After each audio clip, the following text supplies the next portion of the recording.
imposed on Israeli swimmers taking part in the World's Para-Swimming Championships.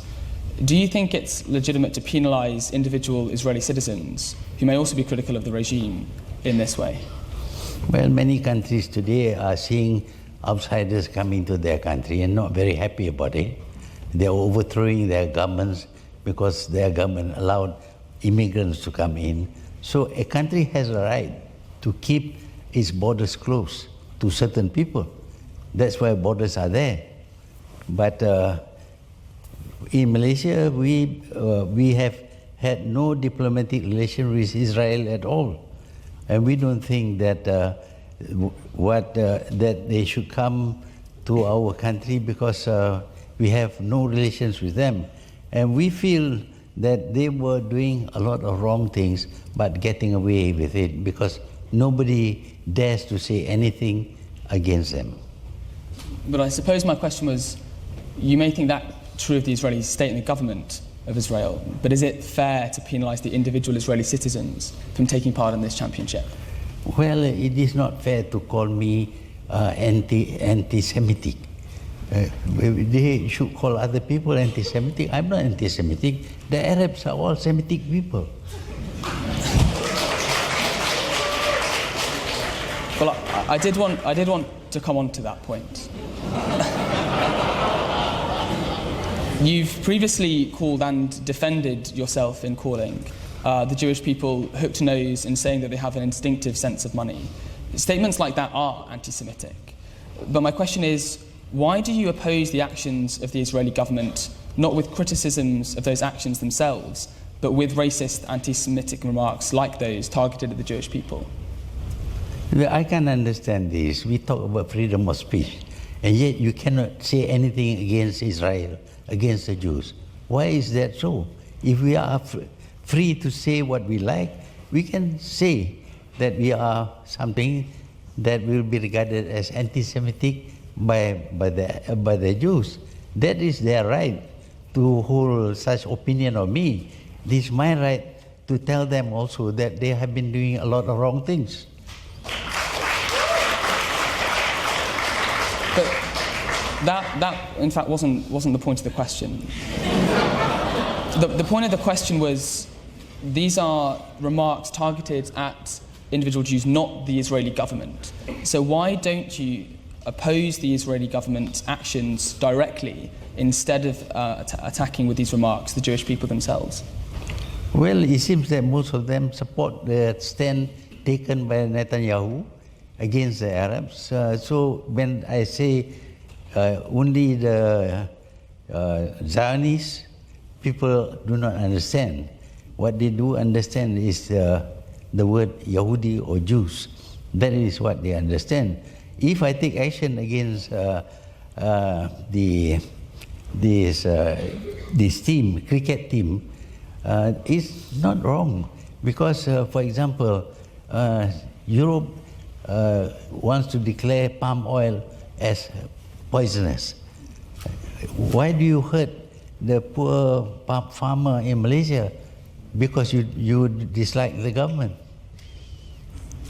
I think the essence of the question was different, and I'll return to it again.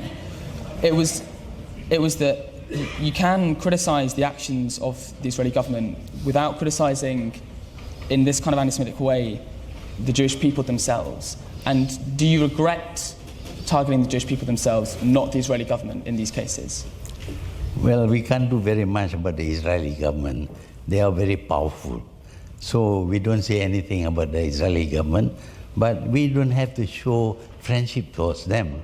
If they want to come to our country, we have borders which we got to allow only people whom we like to come to Malaysia. But the people who have done a lot of wrong things, if we consider them as unfit to visit Malaysia, that is our right. But then, even if what you believe you are saying to be true, why do you think these reactionary racist politics is the way to finding a road to the two-state solution that you so desire? How's that? So your policy is in support of the two-state solution, but why do you think these kind of remarks help achieve that goal instead of finding some kind of constructive way of building that solution? I don't know about constructive way. This is a government that doesn't care about the opinions of others. That's why they keep on committing war crimes all the time. So what I say is what I have a right to say. But if they don't like it, they can say they don't like it. I don't care. But with all due respect, it's not about caring. It's about creating a climate of politics that isn't anti-Semitic or racist. And do you think that these kind of statements aid that process or hinder the process of achieving a solution? Or achieving? A solution. A solution should be, should go down to finding out the reasons for the behavior of the Jews and of the Arabs. This did not happen 70 years ago, did not happen. Until you create the state of Israel, you took Arab land and gave to Israel, and the Arabs were expelled from Palestine. Is that right? But the people supported. I am surprised that reasonable Democrats keep on supporting the act of seizure of foreign land to create a nation for somebody. I think on that point it would be a good time to open up the floor to audience questions. I'll take the hand at the very far back.